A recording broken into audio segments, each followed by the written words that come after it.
Hello friends, welcome to Kuppus kitchen. இன்னைக்கு வீடியோவில் நம்ம என்ன ரெசிபி பார்க்க போகிறோம்னா ஸ்வீட் ரெசிபி தான். இந்த ரெசிபி ஈவினிங் ஸ்நாக்ஸாகவும் சாப்பிடலாம். வாழைப்பழம் வச்சு ரவையும் வச்சு இன்றைக்கி நம்ம ஒரு ஸ்வீட் ரெசிபி செய்ய போகிறோம். இந்த ரெசிபி எப்படி செய்கிறதுன்னு பார்க்குறதுக்கு முன்னாடி இது வரைக்கும் நீங்கள் நம்ம சேனலை சப்ஸ்கிரைப் பண்ணாமல் இருந்தீங்கன்னா மறக்காமல் சேனலை சப்ஸ்கிரைப் பண்ணுங்கள், லைக் பண்ணுங்கள், ஷேர் பண்ணுங்கள், கமெண்ட்ஸ் பண்ணுங்கள், மறக்காமல் பெல் நோட்டிஃபிகேஷனை கிளிக் பண்ணுங்கள். அப்போ தான் நாங்கள் அப்லோட் பண்ணுற வீடியோஸ் வந்து உங்களுக்கு உடனுக்குடன் வந்து சேரும். வாங்க இந்த ரெசிபி எப்படி செய்கிறதுன்னு பார்க்கலாம். கிச்சனுக்குள்ளே போகலாம். இந்த ரெசிபி செய்கிறதுக்கு வாழைப்பழம் 2 எடுத்துக்கிட்டேன். அந்த வாழைப்பழம் பார்த்திங்கன்னா ரொம்ப பழுத்ததாக இருந்தால் இந்த ரெசிபி ரொம்ப சூப்பராக வரும். நான் 2 செவ்வாழைப்பழம் எடுத்துக்கிட்டேன். இப்போது இதை நல்லா வந்து தோலெல்லாம் ரிமூவ் பண்ணிடலாம். இந்த 2 வாழைப்பழத்துலேயும்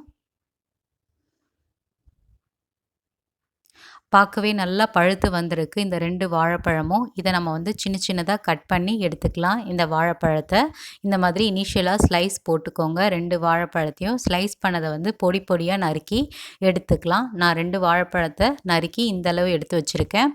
அடுத்து கேஸ் ஸ்டவ் ஆன் பண்ணிவிட்டு பேன் வச்சுட்டேன். பேன் நல்லா சூடான பிறகு 1 டேபிள் ஸ்பூன் அளவு வந்து நெய் சேர்த்துக்கலாம். 1 டேபிள் ஸ்பூன் நெய்யே போதுமான அளவு இந்த ரெசிபி செய்கிறதுக்கு. இந்த ரெசிபி செய்ய நீங்கள் வந்து மீடியம் ஃப்ளேம்லேயே வச்சு செய்யுங்க. இப்போ நம்ம வந்து கட் பண்ணி வச்சுருந்த வாழைப்பழத்தை வந்து சேர்த்துக்கலாம். அதே போல் நீங்கள் எந்த வகையான வாழைப்பழமும் எடுத்துக்கலாம். ஆனால் பழம் நல்லா பழுத்து இருந்ததுன்னா இந்த ரெசிபி வந்து அட்டகாசமாக இருக்கும். இப்போ இந்த நெய்யிலே வந்து இந்த வாழைப்பழத்தை வந்து நல்லா வந்து வதக்கி எடுத்துக்கலாம். இதை நல்லா இந்த மாதிரி மசிச்சு விடுங்க. இந்த வாழைப்பழத்தில் உள்ள பச்சை வாசம் போகிற வரைக்கும் இந்த நெய்யிலே நல்லா வந்து வதக்கி எடுத்துக்கணும். கலருக்காக நான் 1/4 டேபிள் ஸ்பூன் அளவு வந்து மஞ்சள் பொடியை வந்து சேர்த்துக்கிறேன். இன்கேஸ் உங்களுக்கு கலர்லாம் வேணான்னா நீங்கள் இந்த மஞ்சள் பொடியை வந்து சேர்த்துக்காதீங்க. பார்க்கவே நல்லா கலர்ஃபுல்லாக ஆகிடுச்சு இந்த பனானா எல்லாமே. இப்போ நல்லா இந்த வாழைப்பழத்தை நல்லா இந்த மாதிரி மசிச்சு விடுங்க. கரண்டியை வச்சு எந்த அளவுக்கு உங்களால் மசிக்க முடியுதோ அந்த அளவுக்கு நீங்கள் வந்து நல்லா மசிச்சுக்கோங்க. இப்போ நான் வந்து 1/2 கப் அளவு வந்து ரவையை வந்து சேர்த்துட்டு நல்லா வந்து கலந்து விடுறேன். இந்த ரவையை சேர்த்ததும் நல்லா வந்து திக்காயிடும். இந்த வாழைப்பழம் பார்த்திங்கன்னா நீங்கள் ரவை இல்லைன்னா கோதுமை மாவு கூட சேர்த்துக்கலாம், மைதா மாவும் சேர்த்துக்கலாம். உங்களோட விருப்பம்தான். இன்கேஸ் கோதுமை மாவு மைதா மாவுனா வேக வந்து ரொம்ப நேரம் ஆகும். அதுதான் பெட்டர் சாய்ஸ் வந்து பார்த்திங்கன்னா ரவையை சேர்த்துக்கலாம். ரவை சேர்த்துட்டு நல்லா கலந்து விடுவோம். நான் வந்து வறுத்த ரவையை தான் எடுத்துக்கிட்டேன். உங்களுக்கு வறுத்த ரவை வறுக்காத ரவை எந்த ரவை வேணாலும் நீங்கள் சேர்த்துக்கலாம். அடுத்து 1/2 கப் அளவு வந்து பால் வந்து சேர்த்துக்கலாம். காய்ச்சி ஆற வச்சுருந்த திக்கான பால் தான் சேர்த்துக்கணும். இப்போ பால் சேர்த்ததும் நல்லா வந்து கலந்து விடுவோம். இது திக்கான கன்சிஸ்டன்சி ஆன பிறகு நம்ம வாசத்துக்காக ஏலக்காய் தூள் வந்து சேர்த்துக்கிறோம். 1/4 டேபிள் ஸ்பூன். உங்களுக்கு ஏலக்காய் தூள் வந்து பிடிக்காமல் இருந்ததுன்னா நீங்கள் அந்த ஸ்டெப்பை இக்னோர் பண்ணிடுங்க. அடுத்து துருவனை வந்து தேங்காவை சேர்த்துக்க போகிறோம். 1/2 கப் அளவு வந்து துருவன தேங்காய் வந்து சேர்த்துக்கலாம். எல்லா மெஷர்மெண்ட்டும் பார்த்திங்கன்னா 1/2 கப் அளவு தான் எடுத்துக்கணும். 1/2 கப் அளவு வந்து ரவை, 1/2 கப் அளவு வந்து பால், 1/2 கப் அளவு வந்து தேங்காய் துருவனது. இது எல்லாமே சேர்த்துட்டு நல்லா வந்து கலந்து விடணும்.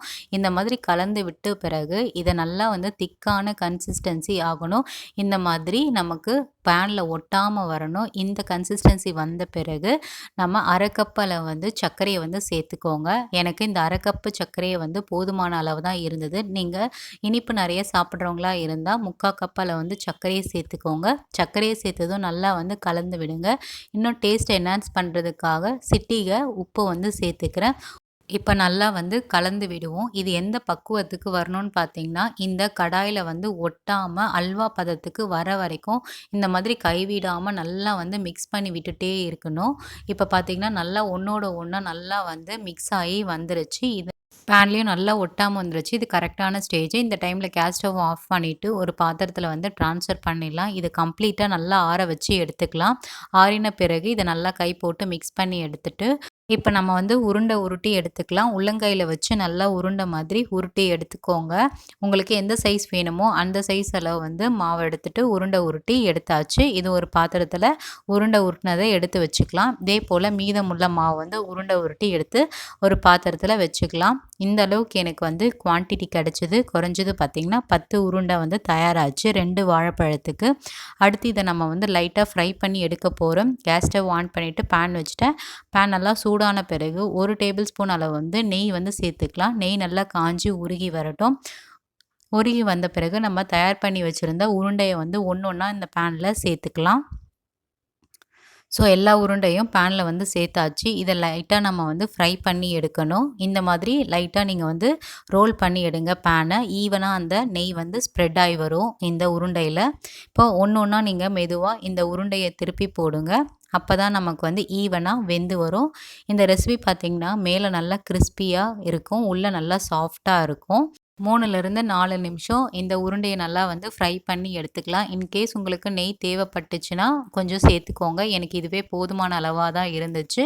இந்த மாதிரி இடையிடையில நீங்கள் வந்து ரோல் பண்ணி எடுத்தீங்கன்னா ஈவனாக வெந்து வரும். ஒரு சைடில் நமக்கு அப்படியே கலர் சேஞ்ச் ஆகிடுச்சு, பார்த்திங்கன்னா தெரியும். ப்ரௌன் கலர் லேயர் வந்து ஒரு சைடில் வந்து இந்த உருண்டையில் வந்துருச்சு. இதே போல் இன்னொரு சைடும் நமக்கு ப்ரௌன் லேயர் வரும். அப்போ தான் நமக்கு நல்லா ஃப்ரை ஆகிடுச்சுன்றத மீனிங்கு. இப்போ நல்லா வந்து ஃப்ரை பண்ணி எடுத்தாச்சு. இது ஒரு பிளேட்டில் வந்து ட்ரான்ஸ்ஃபர் பண்ணி எடுத்துக்கலாம்.